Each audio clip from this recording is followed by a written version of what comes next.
Hello futuristic student.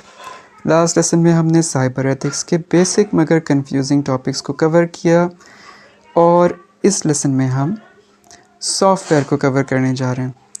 Software, उसके types और उसके लाइसेंस के बारे में हम जानेंगे और एग्ज़ाम के बाद भी बहुत ही इम्पॉर्टेंट टॉपिक है ये लाइसेंस, जो आपकी ज़िंदगी को अफेक्ट करने वाला है।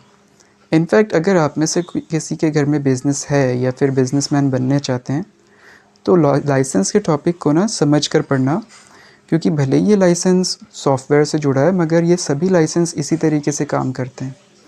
और लाइसेंस में अगर कुछ गड़बड़ी हुई तो आपको अपनी मेहनत से कमाया हुआ पैसा भी किसी और को देना पड़ सकता है, ठीक है? या फिर दूसरी तरह से कह लो, दूसरे की मेहनत का कमाया हुआ पैसा आप भी ले सकते हैं। तो ऐसी नौबत ही ना आए, तो लाइसेंस सब बराबर बनाए रखिए। शुरू करते हैं सॉफ्टवेयर से। तो सॉफ्टवेयर क्या है, ये तो हम बचपन से पढ़ते आए हैं। कंप्यूटर का वो हिस्सा जिसे हम छू नहीं सकते, इनटेंजिबल पार्ट ऑफ कंप्यूटर। यहाँ पे जो है आपको मैं समझा दूँगा कि कैसे क्या चीज़ होती है। नोट्स आपको डिस्क्रिप्शन में PDF लिंक मिल जाएगा, वहाँ से आप देख सकते हो। तो यहाँ हमें जब कंप्यूटर से कोई भी चीज़ करानी होती है, उसके लिए हम कंप्यूटर को कंप्यूटर की भाषा में कुछ सेट ऑफ इंस्ट्रक्शंस देते हैं। कंप्यूटर की भाषा, यहाँ पे हम प्रोग्रामिंग लैंग्वेज इस्तेमाल करते हैं और उस प्रोग्रामिंग लैंग्वेज में लिखे हुए सेट ऑफ इंस्ट्रक्शंस को हम कहते हैं सॉफ्टवेयर। जब ये सेट ऑफ इंस्ट्रक्शंस हम लिख रहे होते हैं तो कई सारे कोड्स का इस्तेमाल किया जाता है। इन कोड्स को हम कहते हैं सोर्स कोड। इसे हम सॉफ्टवेयर के डेफिनेशन में नहीं लिखेंगे, लेकिन आगे ये आएगा, तो तब के लिए अभी समझ लीजिए। सॉफ्टवेयर को जो इंसान लिखता है उसे हम प्रोग्रामर्स कहते हैं, ठीक है? तो यहाँ पे आपने जाना कि प्रोग्रामिंग लैंग्वेज क्या है, सेट ऑफ इंस्ट्रक्शन क्या है, प्रोग्रामर्स क्या है और सोर्स कोड क्या है। अब सॉफ्टवेयर को बहुत ब्रॉडली हम 3 कैटेगरीज में क्लासिफाई करते हैं: CSS, OSS और फ्रीवेयर। इन तीनों का डिफरेंस समझने के लिए हमने 4 फैक्टर्स को यूज़ किया है ताकि आसानी से याद भी हो सके। साथ ही एग्ज़ाम में आपको अगर ये पूछा जाता है तो इसी तरीके से टेबल बनाकर डिफरेंशिएट बिटवीन के पैटर्न में स्टाइल में आपको लिखना होगा। स्टार्ट करते हैं। जो हमारा पहला फैक्टर है वो है एक्सपेंशन, यानी कि फुल फॉर्म। CSS का फुल फॉर्म है क्लोज सोर्स सॉफ्टवेयर। इसका नाम क्लोज सोर्स सॉफ्टवेयर ही क्यों है?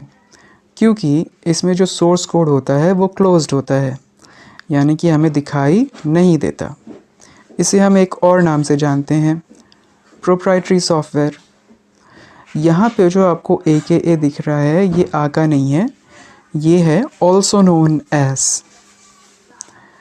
इसी तरीके से OSS, इसका फुल फॉर्म है ओपन सोर्स सॉफ्टवेयर। अब इसे ओपन सोर्स क्यों कहा गया? एग्जैक्टली, क्योंकि इसका सोर्स कोड हमें दिखाई देता है और क्योंकि ये फ्री होता है, इस तरह के सॉफ्टवेयर फ्री होते हैं, तो अक्सर इसे FOSS भी कहा जाता है, जिसमें F से क्या लिखोगे? फ्री लिखोगे। फ्रीवेयर कोई एब्रीविएशन नहीं है, इसीलिए इसका एक्सपेंशन भी नहीं है। पहला हमारा फैक्टर कंप्लीट हो गया। अब दूसरा फैक्टर हम देखते हैं। दूसरे फैक्टर में पहली चीज़ लिखी हुई है कि ये फ्री है या पेड है। तो जो CSS होते हैं, CSS टाइप के सॉफ्टवेयर, वो सभी पेड होते हैं, यानी कि पैसे देकर उन्हें ख़रीदा जाता है। और जो OSS टाइप ऑफ सॉफ्टवेयर होते हैं वो फ्री सॉफ्टवेयर होते हैं, यानी इन्हें इस्तेमाल करने के लिए ख़रीदने की ज़रूरत नहीं है। और फाइनली हमारे जो फ्रीवेयर होते हैं वो भी फ्री सॉफ्टवेयर होते हैं, यानी कि OSS भी फ्री, फ्रीवेयर भी फ्री। तो दोनों में फ़र्क क्या हुआ, इसे समझेंगे हम हमारे अगले फैक्टर से, जो है सोर्स कोड। CSS कैटेगरी के सॉफ्टवेयर में हमें उस सॉफ्टवेयर का सोर्स कोड दिखाई नहीं देता है। अब क्योंकि सोर्स कोड जब दिखाई ही नहीं देता, इस वजह से उसे हम मॉडिफाई भी नहीं कर सकते। भाई कोई चीज़ दिख ही नहीं रही है तो आप उसे कैसे बदलोगे या चेंज करोगे। अब आते हैं OSS पे। OSS में हमें सोर्स कोड क्योंकि दिखाई देता है, इस वजह से हम उसे ना कि सिर्फ मॉडिफाई कर सकते हैं, बल्कि मॉडिफाई करने पर जो नया सॉफ्टवेयर तैयार होता है उसे हम बाकी लोगों को भी यूज़ करने और उन लोगों द्वारा बाकी और दूसरे लोगों को डिस्ट्रीब्यूट करने के लिए भी दे सकते हैं। अब फ्रीवेयर को देखते हैं। देखो यहीं पे फ़र्क है फ्रीवेयर और OSS का। भले ही दोनों फ्री हैं, लेकिन फ्रीवेयर में सोर्स कोड दिखाई नहीं देता है। इसी वजह से फ्रीवेयर को CSS और प्रोप्राइटरी सॉफ्टवेयर कहा जाता है, क्योंकि CSS और या प्रोप्राइटरी सॉफ्टवेयर में भी सोर्स कोड हमें दिखाई नहीं दे रहा था। फाइनली इनके एग्जाम्पल्स देख लेंगे। तो इनका जो एग्ज़ाम्पल हो जाएगा, इसमें सबसे पहला हो जाएगा हमारा माइक्रोसॉफ्ट ऑफिस। जो माइक्रोसॉफ्ट ऑफिस हम आम तौर से फ्री में यूज़ करते हैं, असल में वो एक क्लोज सोर्स सॉफ्टवेयर है, उसे फ्री में नहीं खरीद कर ही यूज़ किया जाता है। तो हम तो फ्री में यूज़ कर रहे हैं, तो क्या मतलब, क्या पुलिस हमें पकड़ सकती है? बिल्कुल पकड़ सकती है, हमें सज़ा भी हो सकती है। तो सवाल है पुलिस हमें आमतौर से पकड़ती क्यों नहीं है? क्योंकि ये सारी माइक्रोसॉफ्ट कंपनी की स्ट्रेटजी है, उनका खेल है। देखो ये जो माइक्रोसॉफ्ट ऑफिस सूट है, इसमें कई सारे सॉफ्टवेयर हैं, वर्ड, एक्सेल, पावर पॉइंट वगैरह। इन्हें यूज़ करना आसान बात नहीं है, इन्हें यूज़ करना सीखना पड़ता है। कई सारे ऑप्शंस होते हैं और वो सीखना आसान नहीं होता। लेकिन क्योंकि माइक्रोसॉफ्ट ने उन सॉफ्टवेयर्स को दुनिया भर में फैला रखा है फ्री में, तो सभी लोग इन्हें डाउनलोड करते हैं और यूज़ करना बचपन से ही सीख लेते हैं। इससे क्या होता है, जब वो बड़े होकर बिग कंपनीज़ में, कॉरपोरेट्स में जाते हैं काम करने के लिए, तो उन कॉरपोरेट्स को माइक्रोसॉफ्ट जब अपना सॉफ्टवेयर बेचता है तो उस पे चार्ज लगाता है। ठीक है, बड़े कंपनीज़ को माइक्रोसॉफ्ट अपना सॉफ्टवेयर यूज़ करने के लिए उनसे पैसे लेता है, तो वहाँ से माइक्रोसॉफ्ट अपना प्रॉफिट कमाता है। तो इसी तरीके से एडोबी फ़ोटोशॉप भी हो गया। इसके बाद ये तो रहा CSS का एग्ज़ाम्पल। अब OSS का एग्ज़ाम्पल हो जाएगा हमारा ब्लेंडर। याद रखना बहुत आसान है, जो मिक्सर होता है, मिक्सी जिसे कहते हैं, वही ब्लेंडर भी होता है। और दूसरा है अपाची, तो बाइक का नाम है, बहुत ही पॉपुलर है, लेकिन ये पूरा नाम नहीं है। आपको पूरा एग्ज़ाम्पल लिखना है, अपाची HTTP सर्वर। फाइनली हमारा फ्रीवेयर का एग्ज़ाम्पल हो जाएगा, जिसमें हो गया video calling software Skype, messaging app Telegram, again messaging app trillion. ठीक है, यहाँ पे रहा टाइप ऑफ सॉफ्टवेयर। अब आता है हमारा ओपन सोर्स सॉफ्टवेयर मूवमेंट। तो जैसा कि नाम है, ये एक मूवमेंट था, मूवमेंट यानी कि अभियान। तो इस मूवमेंट में क्या था कि जो प्रोग्रामर्स होते थे वो अपने सॉफ्टवेयर अपने सॉफ्टवेयर के सोर्स कोड को फ्री में रिलीज़ कर देते थे। ठीक है, फ्री में रिलीज़ कर देते थे, और इससे फ़ायदा ये होता था कि जो बाकी सॉफ्टवेयर डेवलपर्स या फिर प्रोग्रामर्स, दोनों एक ही चीज़ है, सॉफ्टवेयर डेवलपर्स और प्रोग्रामर्स दोनों एक ही चीज़ है। तो ये जो बाकी प्रोग्रामर्स होते थे, ये फ्री के सोर्स कोड को लेकर इसमें अपनी मर्ज़ी से यानी कि वॉलंटरी, तो इसमें अपने मर्ज़ी से वॉलंटरी मॉडिफिकेशन कर देते थे। और हमें पता है जब किसी भी सॉफ्टवेयर के सोर्स कोड में मॉडिफिकेशन कर दो तो उससे एक नया सॉफ्टवेयर तैयार हो जाता है। तो जो नया सॉफ्टवेयर तैयार होता था ना, वो लोगों को और भी यूज़ करने के लिए आगे वो फ्री में डिस्ट्रीब्यूट कर देते थे। तो यही सिद्धांत था, प्रिंसिपल था पूरे मूवमेंट का, कि अब जो भी सॉफ्टवेयर बनाते हैं उसका सोर्स कोड रिलीज़ करो, ताकि बाकी लोग भी उसमें अपने मर्ज़ी से मॉडिफिकेशन यूज़ करके और उसको डेवलप करें और बाकी लोगों को इस्तेमाल करने के लिए प्रोवाइड करें।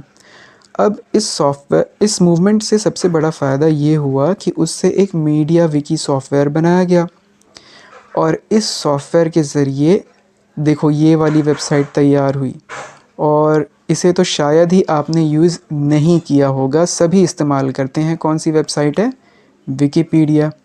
ठीक है, तो इतना बड़ा कंट्रीब्यूशन था इस मूवमेंट का। और एग्ज़ाम में इसे OSSM भी करके पूछा जा सकता है, तो इसके शॉर्ट फॉर्म पे भी ध्यान देना, एब्रीविएशन पे, OSSM या open source software movement. Finally हम उस टॉपिक पर आते हैं जिसका इंतज़ार था, सॉफ्टवेयर लाइसेंस। तो सॉफ्टवेयर लाइसेंस क्या है? देखो, कोई भी लाइसेंस जो है एक लीगल एग्रीमेंट होता है, और ये एग्रीमेंट बताता है कि लाइसेंस जिस चीज़ से भी जुड़ा है, इस केस में सॉफ्टवेयर से जुड़ा है, उसे किस तरह से यूज़ और डिस्ट्रीब्यूट किया जाएगा। अच्छा, यूज़ और डिस्ट्रीब्यूशन में क्या फ़र्क है?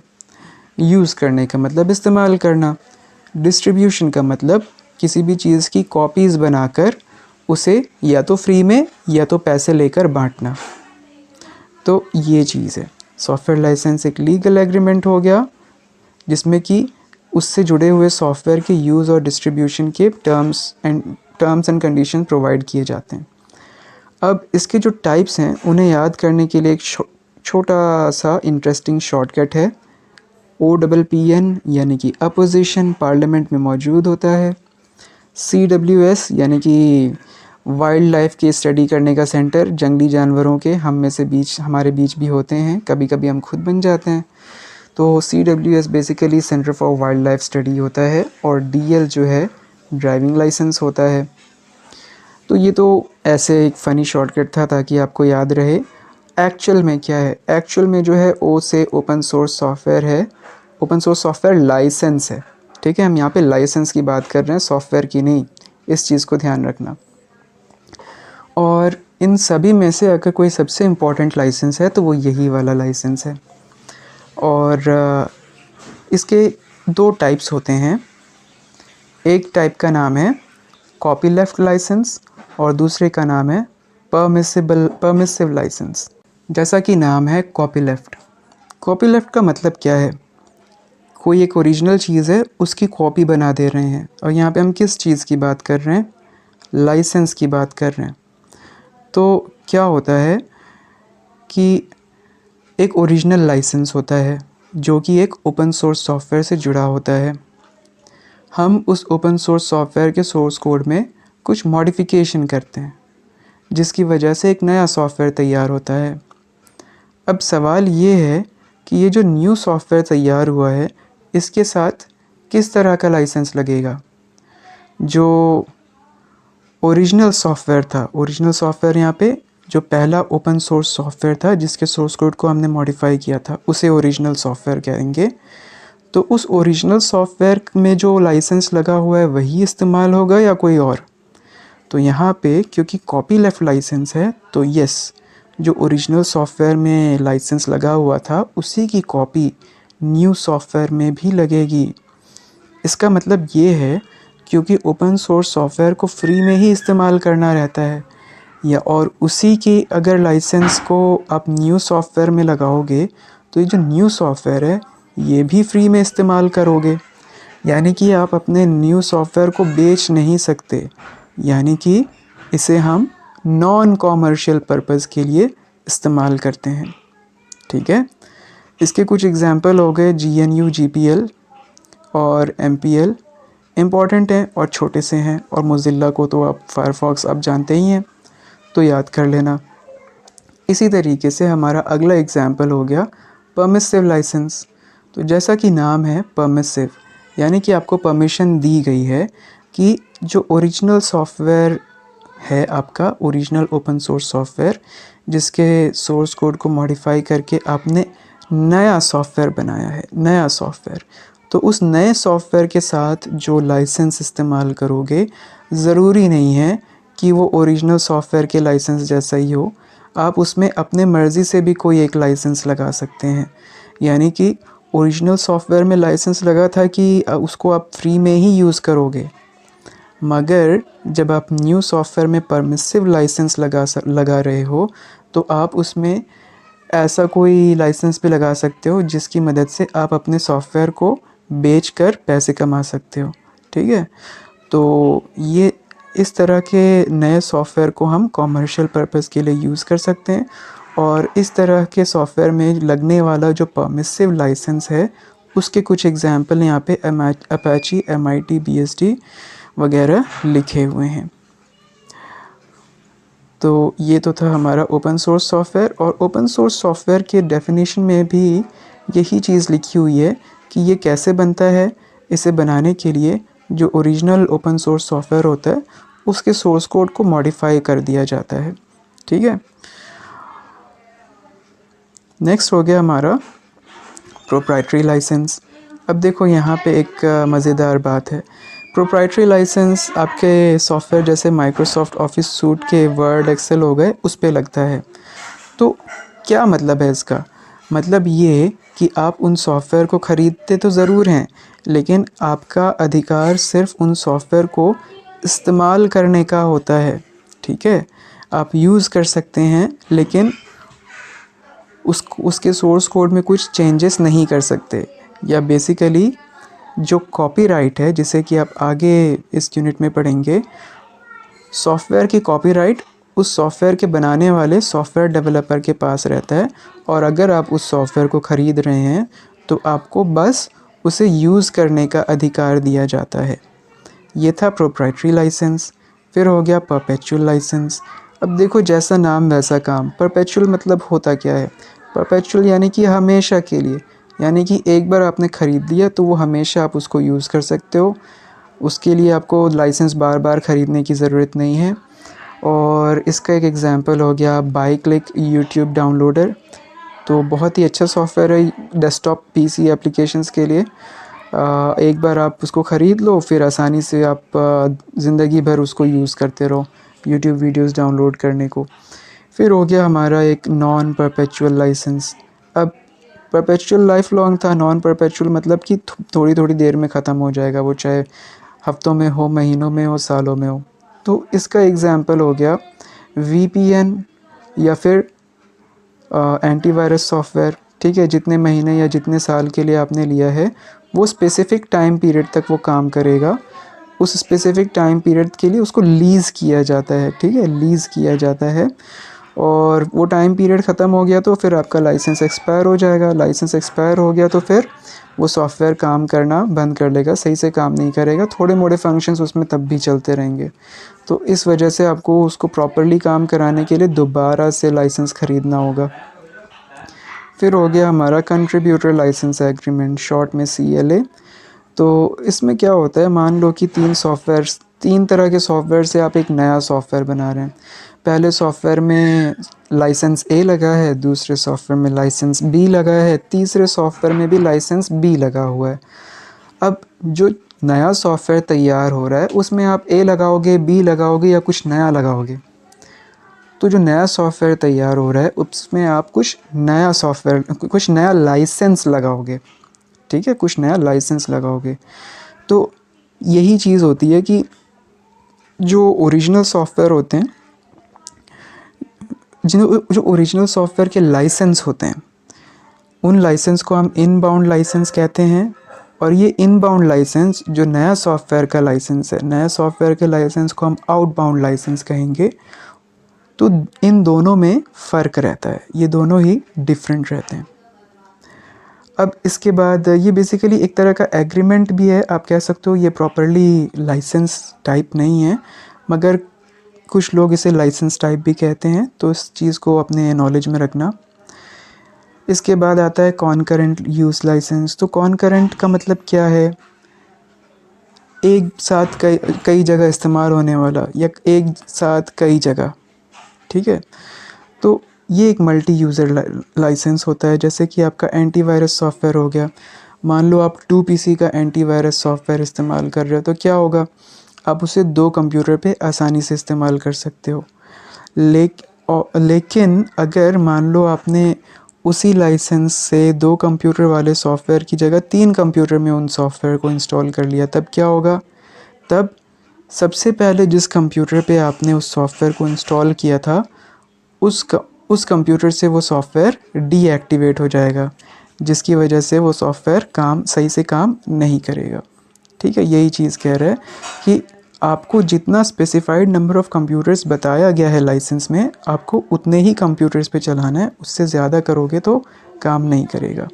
फिर इसके बाद हो गया वर्क स्टेशन लाइसेंस। तो वर्क स्टेशन आपको पता है पावरफुल कंप्यूटर होता है, लेकिन एसेंशियली ये एक सिंगल कंप्यूटर ही होता है, तो इसे हम सिंगल यूज़र लाइसेंस भी कहते हैं। यानी कि इस वर्क स्टेशन लाइसेंस से जुड़ा जो भी सॉफ्टवेयर है उसे हम सिर्फ एक कंप्यूटर पे ही चलाते हैं, और एक से ज़्यादा कंप्यूटर पे अगर चलाया आपने तो फिर अगेन वो सॉफ्टवेयर प्रॉपर्ली वर्क नहीं करेगा पहले वाले कंप्यूटर में। इसके बाद आता है हमारा साइट लाइसेंस। तो साइट मतलब जगह होती है, यानी कि ये इस तरह के लाइसेंस होते हैं जो कि किसी ख़ास जगह में काम करते हैं। कंपनीज़, जैसे कंपनीज़ हो गई, ठीक है, जैसे इसरो को ले लो। इसरो के अपने सॉफ्टवेयर होते हैं, और वो सॉफ्टवेयर जो है आप इसरो के कैंपस में कितने भी कंप्यूटर्स में इस्तेमाल कर लो, कोई लिमिट नहीं है, कोई परेशानी नहीं है। लेकिन वो सॉफ्टवेयर इसरो के कैंपस के बाहर इस्तेमाल नहीं होना चाहिए। अगर कोई उसे बाहर भी इस्तेमाल करता है तो उसे जेल हो सकती है ना। तो इसलिए क्या है कि ऐसे सॉफ्टवेयर को स्पेसिफ़िक किसी ख़ास ज्योग्राफिकल लोकेशन या साइट पे ही इस्तेमाल करने की परमिशन होती है, और कितने भी कंप्यूटर्स पे यूज़ कर सकते हैं। फिर आता है हमारा डुअल लाइसेंस। अब जैसा कि नाम है डुअल, यानी कई सारे, मोर देन वन। तो इस लाइसेंस में क्या होता है, बेसिकली सॉफ्टवेयर को कई सारे लाइसेंस के तहत लाइसेंस किया जाता है या रजिस्टर किया जाता है। फॉर एग्ज़ाम्पल GPL MPL इन दोनों तरह के ओपन सोर्स लाइसेंस को हमने किस तरह के सॉफ्टवेयर में यूज़ किया हुआ है, लिब्रा ऑफिस सॉफ्टवेयर में यूज़ किया हुआ है। और इसी के साथ हमारा जो लास्ट लाइसेंस टाइप है वो है लाइसेंस विद मेंटेनेंस, जो कि बहुत पॉपुलर है, हमारे स्कूल में भी यूज़ होता है और मैक्सिमम जगह यूज़ ऐसे ही होता है। क्या होता है इसमें कि जो सॉफ्टवेयर लाइसेंस, मतलब जो भी सॉफ्टवेयर ख़रीदते हैं ना, सिर्फ सॉफ्टवेयर ख़रीदते नहीं है, बल्कि जिस कंपनी से सॉफ्टवेयर ख़रीदा गया है उस कंपनी से भी हमारा एग्रीमेंट होता है कि अगर सॉफ्टवेयर में काम करते वक्त अगर ज़रूरत पड़ी तो आप हमारे लिए कुछ नए अपग्रेड्स या कुछ नए ऑप्शंस भी उसमें ऐड करोगे, या फिर अगर कोई प्रॉब्लम आ रही है तो आप अलग से फिर उसको सॉल्व करोगे, या फिर हमें किसी ऑप्शंस की ज़रूरत नहीं है तो उस ऑप्शन को फिर रिमूव करोगे। तो बेसिकली क्या है, ना कि सिर्फ हम सॉफ्टवेयर यूज़ करने का लाइसेंस ख़रीदते हैं, बल्कि उस लाइसेंस में ये भी रहता है कि जैसी ज़रूरत पड़ेगी तो उस तरीके से उस सॉफ्टवेयर की कंपनी हमें टेक्निकल सपोर्ट प्रोवाइड करके हमारी मदद भी करेगी। तो ये तो था हमारा लाइसेंस का पार्ट। और लाइसेंस के बारे में एक चीज़ और बता दूं, ये जो सॉफ्टवेयर और ये जो सैमसंग और एप्पल की कंपनीज़ हैं, ये अलग अलग देशों में जाकर एक दूसरे पे केस करती रहती हैं। किस लिए? ये बोलकर कि हमने जो अपना फ़ोन बनाया था उसके कुछ फ़ीचर्स इस दूसरे वाले कंपनी ने कॉपी कर लिए हैं, और इस वजह से इसने हमारे लाइसेंस को ब्रेक किया है, वायलेट किया है, जिसकी वजह से दूसरी कंपनी पर फ़ाइन लगाना चाहिए। तो होता क्या है, अलग अलग देशों में अलग अलग तरह से ये एग्रीमेंट होते हैं, और उन देश के कोर्ट्स अपने कानून के तहत फ़ैसला सुनाते हैं, और इस वजह से कभी सैमसंग के ऊपर फ़ाइन लगता है तो वो अपने पैसे एप्पल को देता है, तो कभी एप्पल के ऊपर फ़ाइन लगता है तो वो अपने पैसे सैमसंग को देता है। तो इस तरीके से अगर फ्यूचर में तुम लोग कोई प्रोडक्ट मैन्युफैक्चर कर रहे हो तो डिज़ाइन पर ध्यान दिया, अच्छी बात है, उसके लाइसेंस पे भी ख़ास तौर से ध्यान देना। और लाइसेंस बनाने का मेनली काम वकीलों का, लॉयर्स का होता है, पर ये बेसिक्स हैं जो अब तक आपको समझ आ गया हो गया तो बहुत अच्छी बात है। और अब ख्याल रखिए।